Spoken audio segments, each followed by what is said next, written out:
Jadi Quran surat Al-Baqarah ini mengatakan bahwa asyaiton ya'idukumul fakro. Fakir. Setan itu menjanjikan kamu dengan kemiskinan. Mau kerja, ya, bilang dari dalam, ah capek. Padahal pengen uang banyak. Pernah gak begitu Bapak Ibu? Mau bisnis, ah takut rugi. Padahal pengen untung banyak. Siapa yang sedang berbisik itu? Benar gak kalau setan itu menjanjikan kemiskinan? Benar gak Bapak Ibu? Jadi kalau hari ini kita miskin, berarti yang kita ikuti Allah apa setan? Nah, itu jawabannya. Harus dijelaskan begini baru sadar.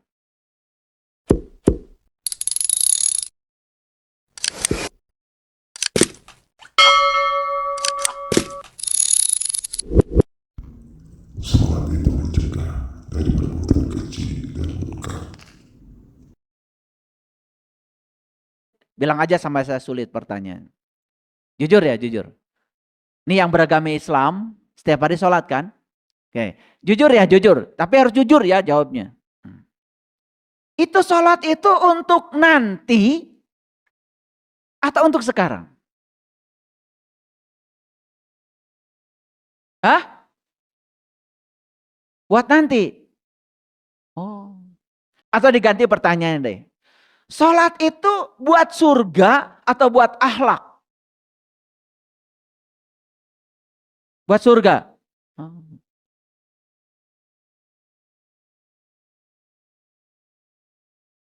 Padahal Nabi Muhammad udah jelas.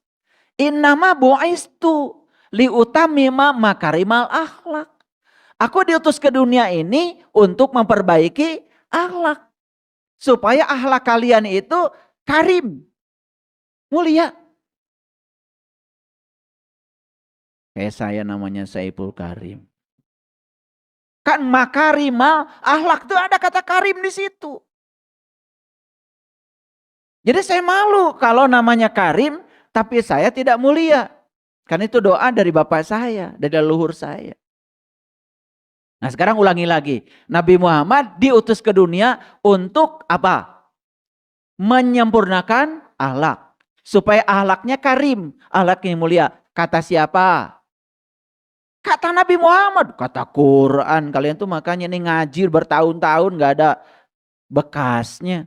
Itu hadis. Udah dibacakan hadisnya malah sama saya. Innama bu'istu liutamima makarimal akhlak. Aku datang ke dunia ini diutus Tuhan. Tujuan Tuhan mengutusku itu cuma satu. Memuliakan akhlak. Nah untuk memuliakan akhlak, Nabi Muhammad ya diberi instrumen oleh Allah. Salah satu instrumennya adalah sholat. Makanya jelas di Quran, sholat itu adalah untuk mencegah manusia dari keji dan munkar. Sekarang saya tanya lagi, jadi sholat itu untuk sekarang atau untuk masa depan? Ya untuk sekarang. Kalau hari ini kalian baik, hari ini kalian akhlaknya mulia, ya masa depan gak usah dipikirkan. Kan masa depan itu akan datang bergantung apa yang kamu lakukan hari ini. Tapi banyak yang melupakan saat ini demi masa depan. Angan-angan kosong bukan? Baru ketangkep. Sesungguhnya aku diutus hanya untuk menyempurnakan akhlak mulia. Sekarang saya ulang lagi. Sholat itu buat surga atau buat akhlak? Tadi belum sama jawabannya. Sekarang udah mulai sama ya. Kan di Quran jelas. Aqimis sholah. Aqimis sholah. Inna sholah tanha anil fahsya wal munkar. Jelas sekali tidak saya menemukan satu ayat pun di Quran, dirikanlah sholat supaya kau masuk surga. Gak ada. Dirikanlah sholat supaya kamu bebas dari perbuatan keji dan munkar. bebas dari perbuatan keji dan munkar. Akhlak bukan? Akhlak mulia bukan? Itu tujuan sholat. Jadi tujuan sholat itu sekarang atau besok? Sekarang. Kan banyak yang sombong karena udah sholat, padahal akhlaknya ini tidak berubah. Masih ngomongin orang, masih menghujat orang, masih maki-maki orang. Ada nggak yang kayak gitu? Ada apa banyak? Karena dia terjebak angan-angan kosong. Seolah-olah sholat itu buat surga, buat pahala. Padahal nggak ada di ayat. Ayatnya jelas. Aqimis sholah inna sholah tanha anil pasawal munkar. Jadi harusnya Bapak Ibu memeriksa nggak? Apakah saya sudah bebas dari perbuatan keji dan munkar? Memeriksa gitu nggak? Enggak. Malah jadi sombong. Seolah-olah punya tabungan di masa depan. Padahal sekarang akhlaknya ambu radul.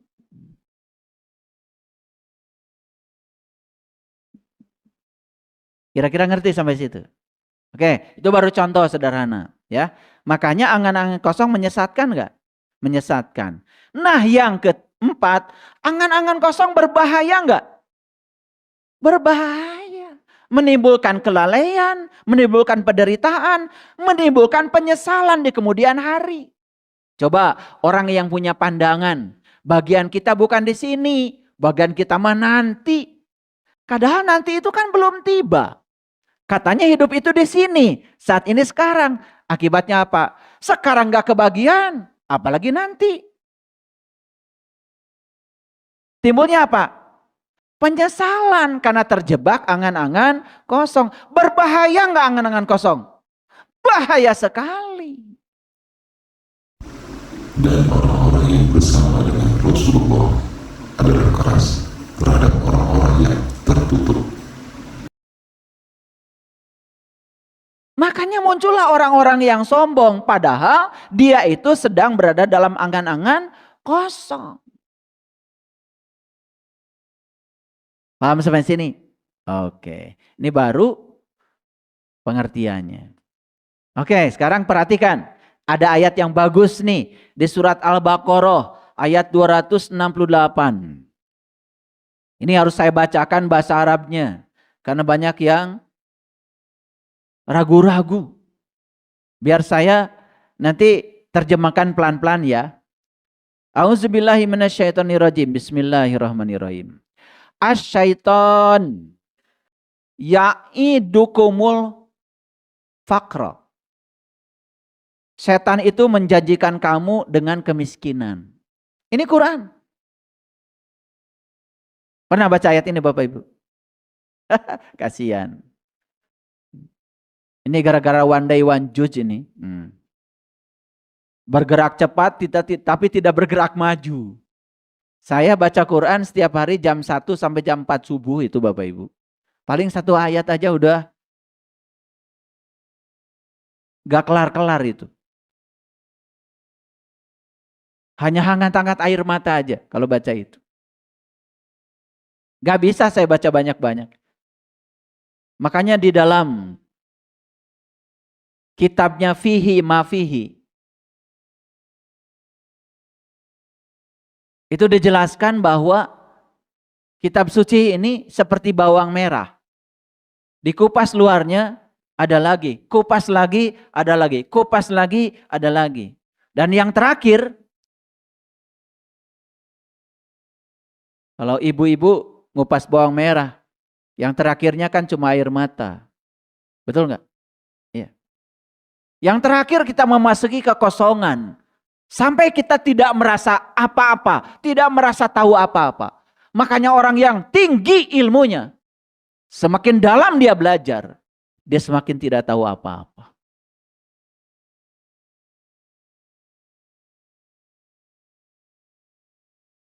Bukan semakin merasa tahu apa-apa.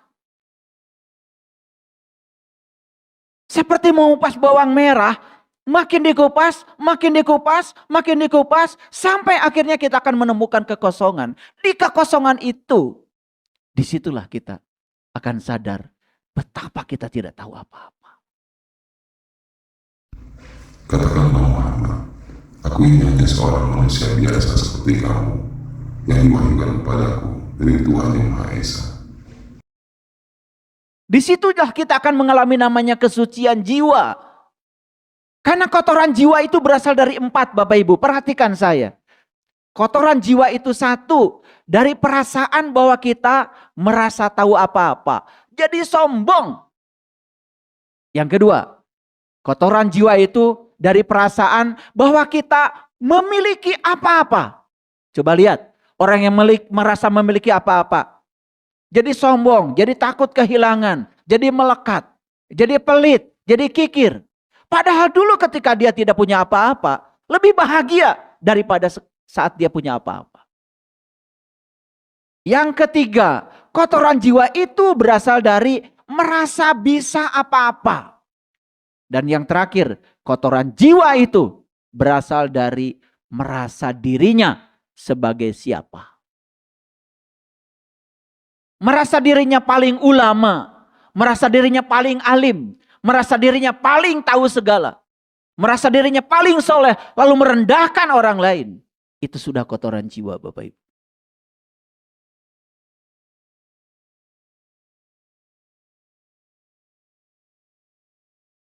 Jadi Quran surat Al-Baqarah ini mengatakan bahwa asyaiton ya'idukumul faqra.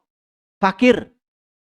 Setan itu menjanjikan kamu dengan kemiskinan. Mau kerja? Ya, bilang dari dalam, ah capek. Padahal pengen uang banyak. Pernah nggak begitu Bapak Ibu? Mau bisnis? Ah, takut rugi. Padahal pengen untung banyak. Siapa yang sedang berbisik itu? Benar nggak kalau setan itu menjanjikan kemiskinan? Benar nggak Bapak Ibu?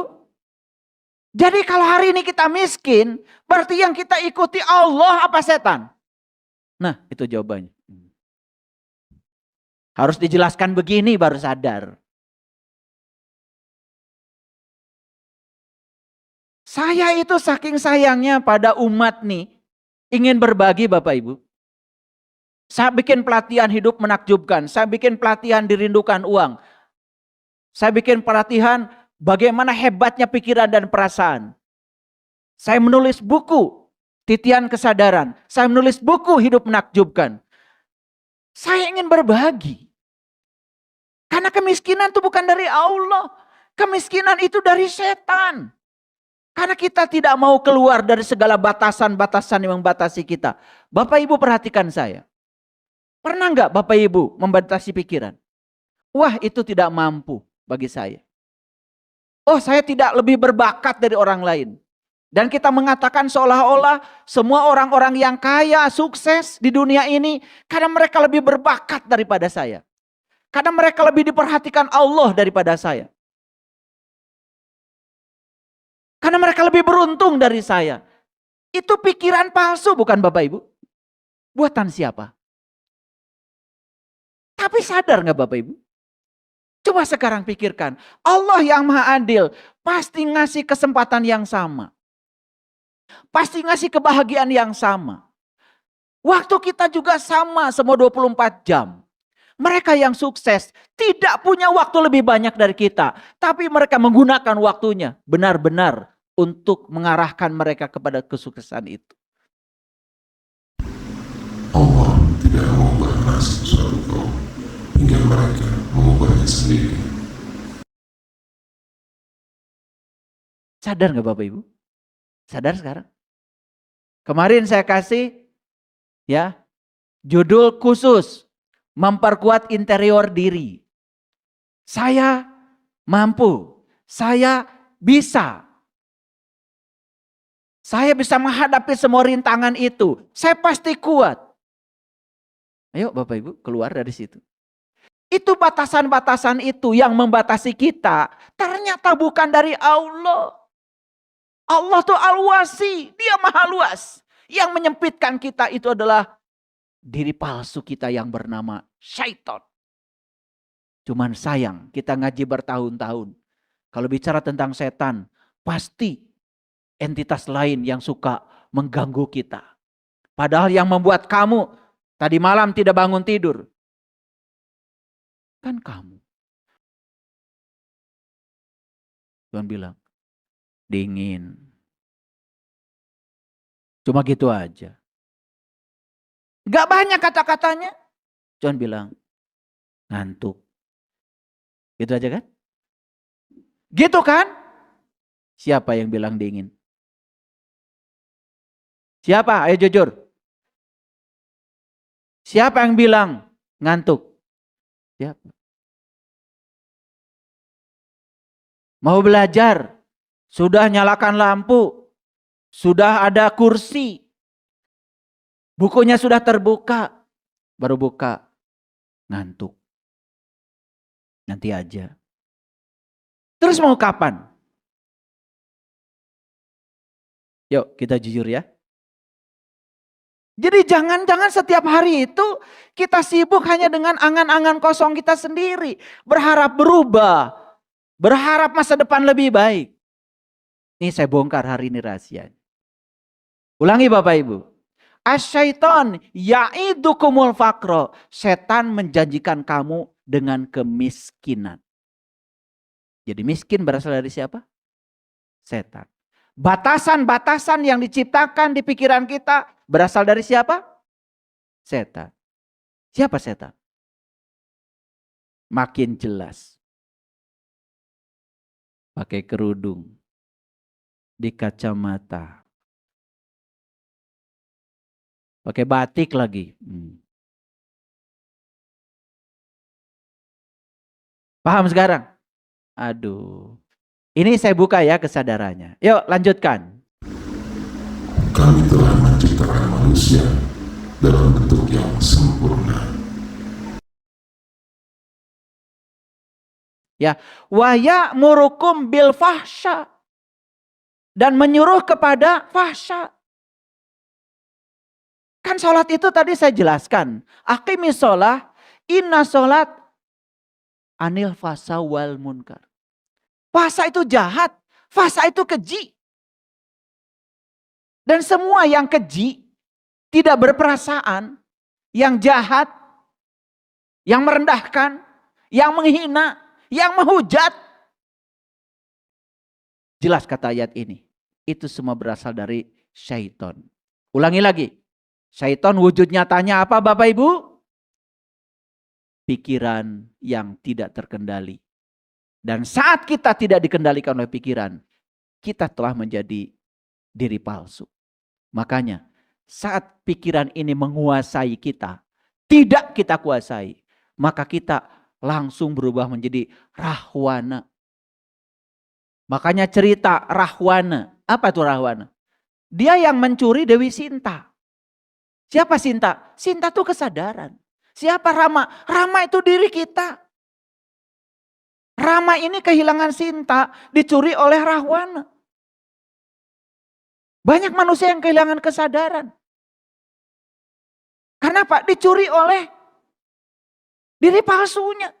Makanya Rahwana disebut si dasa muka, si banyak wajah. Makanya lihat ya, orang yang dikendalikan oleh pikiran hidupnya. Banyak wajahnya.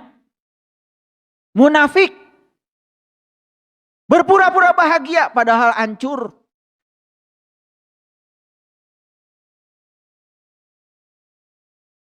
Hanya ingin validasi dari orang lain. Dia menipu dirinya sendiri. Berpura-pura jadi orang beriman. Padahal dia tidak tahu apa-apa tentang yang dia imani. Dia hanya mengimani angan-angan kosongnya sendiri. Yang diciptakan oleh pikiran palsunya. Tidak realistis. Kan iman itu harus realistis Bapak Ibu. Iman itu meyakini yang belum terlihat. Sampai kita bisa melihat yang kita yakini. Sampai sini mengerti? Jadi siapa yang menjanjikan kemiskinan? Siapa yang menyuruh kamu berbuat kejahatan? Ya siapa? Setan. Siapa? Nah itu yang benar. Kalau nggak ditanya begitu kita nggak ngerti-ngerti. Selalu pihak lain. Seolah-olah kemiskinan dari pihak lain. Seolah-olah kejahatan dari pihak lain. Karena orang yang berbuat jahat, aduh, saya tadi tergoda oleh setan. Kan sebenarnya bukan tergoda oleh setan. Kesadarannya hilang. Si Rama ini kehilangan Sinta, dirayu oleh penguasa negeri Alengka yang bernama Sidasamuka Rahwana. Makanya yang bisa mengembalikan Dewi Sinta ke Rama cuma satu. Hanoman. Maka dibuatkan jembatan oleh Hanoman untuk menjemput Sinta. Dalam tradisi Islam, jembatan itulah yang disebut dengan Shiratal Mustaqim, jalan yang lurus. Dan Hanoman itu simbolisasi dari orang yang bisa membebaskan kita dari diri palsu itu. Sehingga kita menemukan kesadaran, menemukan diri sejati kita. Itu yang disebut dengan para guru-guru suci. Orang yang berkesadaran. Bacalah kitabmu. Cukuplah itu pada saat ini sebagai penghisap dirimu.